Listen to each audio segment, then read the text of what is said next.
Let us move over to Shane Douglas feuding with Raven. So Shane Douglas rules. Yeah, I liked a lot of the stuff they did this month. I thought this Shane Douglas Raven feud is like a really nice little mid-card feud. Or upper mid-card, really. Yeah, I also think that Shane Douglas fucking knocked everything he did out of the park.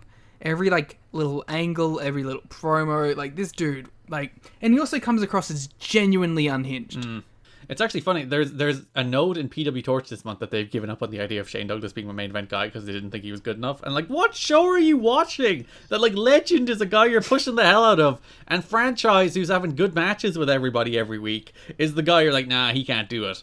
And because like, I guess at a certain base level, the idea of Shane Douglas and James Mitchell is kind of like a weird image.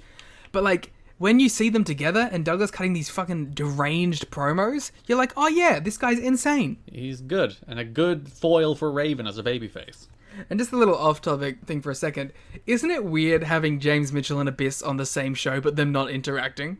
Yeah. Like, it feels weird, huh? And it's another 18 months until they're together, Liam, so it's going to feel weird for a while. It's so odd to see them, like, both around, but them not connected. Though Mitchell does go off TV for a while after the New Church stuff is done, before they come up with the aha moment to put up with Abyss. So, NWA-TNA Baby number 52 opens with Shane Douglas demanding that Raven face him in a Clockwork Orange House of Fun match, but Raven's not there, so CM Punk comes in and faces him instead. Yeah, it was cool. It was a cool little match. I feel like it's a cool little match is like the description of all of Shane Douglas's matches this month. Yeah, but to be fair, cool little match is like top 10% of NWA-TNA matches. Especially in this month of July. It's like, oh yeah, cool little match is a lot better than another segment where Jarrett and Legend just brawl with each other. Yeah. Well, the fact that like an AMW Simon Diamond Johnny Swinger feud is like the best in-ring feud of the month. So yeah, Douglas defeats CM Punk and then James Mitchell comes out and throws a fireball in Punk's face. That's a reoccurring theme this month. Yeah, I like... I'll wait for it. It's a little later on with the interview that Mitchell does about it. But Mitchell I thought was really great this month. Yeah, he was like really, really, really good. I thought he was top notch. NWA-TNA pay-per-view number 53, we get a Douglas against Julio De Niro match this month. Again, fun little match. Yeah, Julio has been a joy on these shows, I feel. Yeah, he's like just a good mid-card wrestler in a show that, again, maybe not always has good mid-card wrestlers. Or good wrestlers. On this show, the fireball that James Mitchell threw at Mickie James looked amazing. Yeah. And God, Mickie James, man. Just the best. Because, Douglas defeats Julio, and then James Mitchell throws a fireball at Mickie James. And Mickie James whips her hair back to sell the fireball, but the fireball kind of gets caught in her hair and whips back with her hair in a way that looked absolutely terrifying and probably was horrifying for her in the moment, but looked amazing on television. Yeah, she's so good. This whole feud's been pretty great, but I feel like her this month was fantastic as well. Like in that final match, and in that even little touch I liked was later on when Punk flakes out. She just comes in and goes, "I'll be the third," and it's like, yes, you will, even though that's against the rules that are newly established, but that's fucking dope. And she was so good in it. And it's not like she has to be lured into it. She's like, I'm going into a Clockwork Orange House of Fun match against Shane Douglas / and Brian Lee, and I'm going to go kick ass. The best thing, too, is like, it's not like Raven or Julio are like, whoa, you know? They're just like, yeah, let's go fucking do this shit. It's great. They're a great little... I thought the Gathering really came into their own this month. As an act. On that July 9th show, you did have the Mike Tenay sit-down interview with James Mitchell. Yeah, so this is the one where he talks about the one exploding in his hand and Raven not knowing real loss. And I thought, God, I thought that was so good because he's like, he brings up like the WCW rich guy stuff. Because that's always been the Raven character. Go back to the WWF, he was Johnny Polo, he was the rich guy. Then his WCW character he was still the rich guy. He still had like the rich family, but he was like the entitled emo who thought the world was against him, even though he's like, as James Mitchell mentions in this promo, he's the son of a wealthy publisher. It's like, the world gave you everything you ever wanted, dude. And you were like, oh, woe is me. What about me? What about Raven? Whereas like Mitchell here is like, I know loss. I nearly burned myself to death with a fireball that backfired and like burned my torso in half. I had to scratch and claw for everything I've ever gotten. My family left me because of it. My favorite part of it was when he was like, I see you sitting there with your shitty ass pentagrams. You don't know cult shit. He's pissed off that he stole demon valor. He's appropriating freaking demonic culture. And Mitchell is like, I will not tolerate this. Yeah.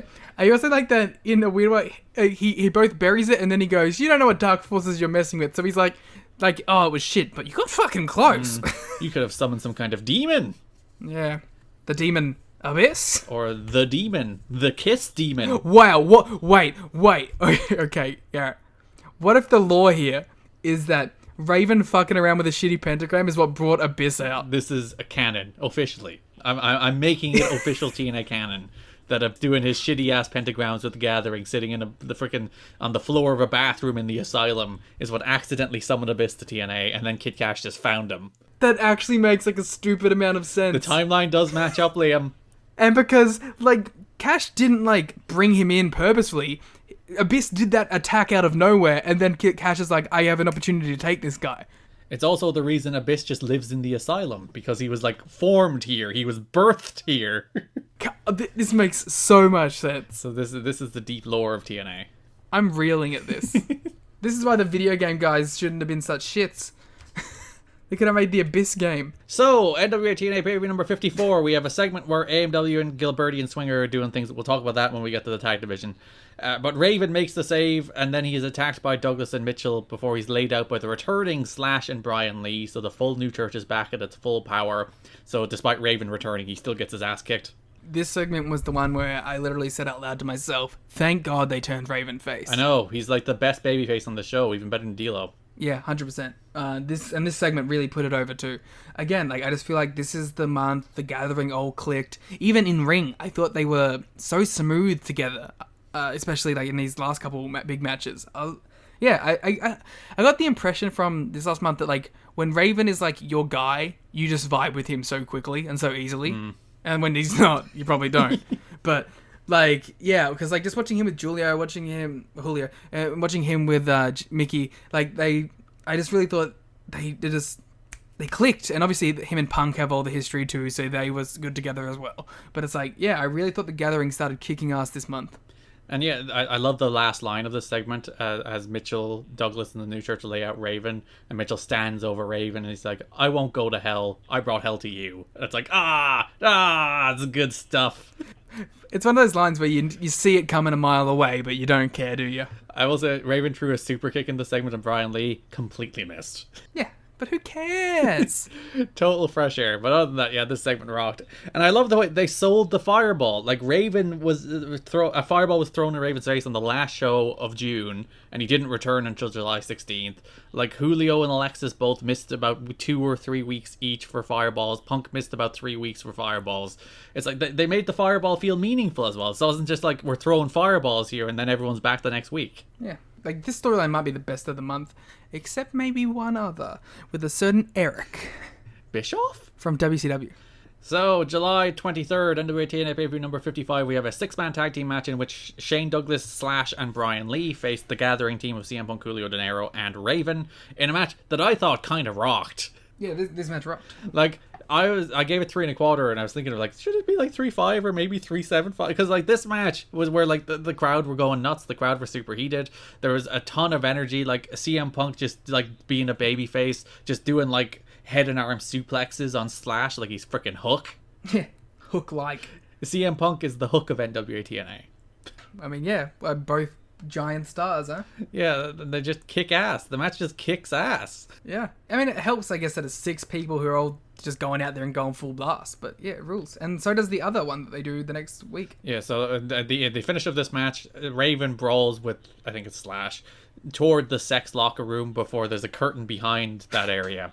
I like that locker room now is just the mysterious shit happens over here now. So yeah, Raven's brawling over there, and suddenly a hand emerges from a curtain and grabs Raven by the hair and pulls him behind the curtain, and he disappears for a few minutes, and then he emerges bloodied and battered, and eventually he's beaten because of it. And it's just like a large hand Nothing. Well, you kind of see the body behind it because the curtain opens too far. But you just see a large hand emerge, grab Raven by the hair, and just pull him away. Yeah, it's kind of sick. Is this the same show where then Raven cuts the promo at the end of the night? Yeah, he goes to interrupt Mike Tenay and Don West running down the card to announce that they're going to do a six-man tag Clockwork Orange match next week. Yeah, and he has the blood all over his face. Mm-hmm. Just, yeah, a good angle after good angle after good angle for this thing. Yeah, it's a good feud. If you were wondering, it was one of the Harris Bros that played the Mystery Man, even though it will not be revealed as a Harris Bro eventually. I have no clue who this is going to be. I forgot until I racked my brain and I remembered who it was, and yeah, it's pretty cool. Okay, I'm excited. You know who my thought was? Go on. Judas Macias. No, it's not, but I wish it was. And then final show of the month, NWA-TNA pay-per-view number 56. Raven and the Gathering of Julio De Niro and, as mentioned, Alexis Laree, because they do a pre-tape earlier in the show. Actually, no, they're all live these days, so it's just a backstage segment.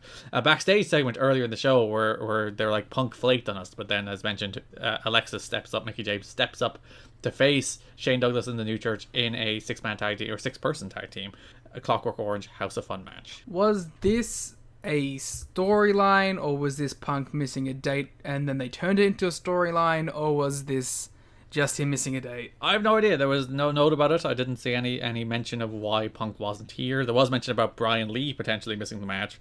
A note about Brian Lee from this one. Brian Lee's days with TNA appear to be numbered. Lee's past struggles with substance abuse are well known within the industry, yet TNA officials started booking him last year after hearing reports from his friends that he was no longer using it to become religious.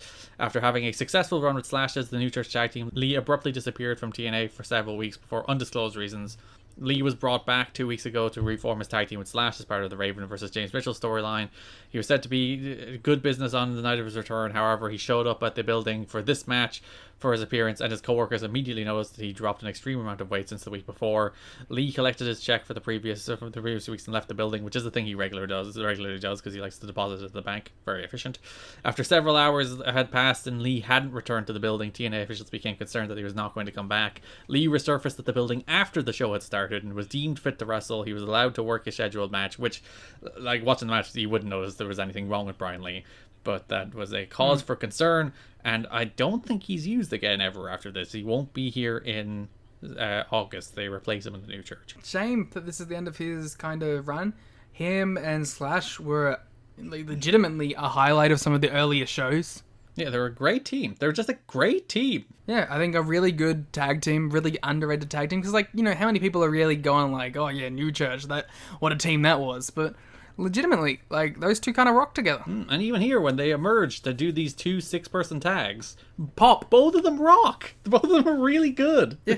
I was happy to see him again. So yeah, the finish of this New Church and Douglas against Gathering match is Raven is dragged under the ring by unseen forces, and then he emerges again, bloody, beaten and battered before he's pinned, setting up that there is another person on the side of Douglas and the New Church here. Who could it possibly be? I have literally zero clue. Yeah, again, on a month where a lot of what happened on these shows was pretty flat, it was nice to have this one story run through the month where pretty much everything that happened on it was really good. Don't know what you mean by one story. Yeah, so this Raven and Shane Douglas angle, it's going well. Yeah, but like, as you said, obviously this was the highlight, I think, of the month. Everything here kind of rocked. Those 2 great 6-man tags at the end of the month. Yeah, just all in all, really enjoyable stuff. And it's, you know, when you're getting stuff that's like at that 3-star mark, you're like, wowzers. Really delivering hard here. Overachieving.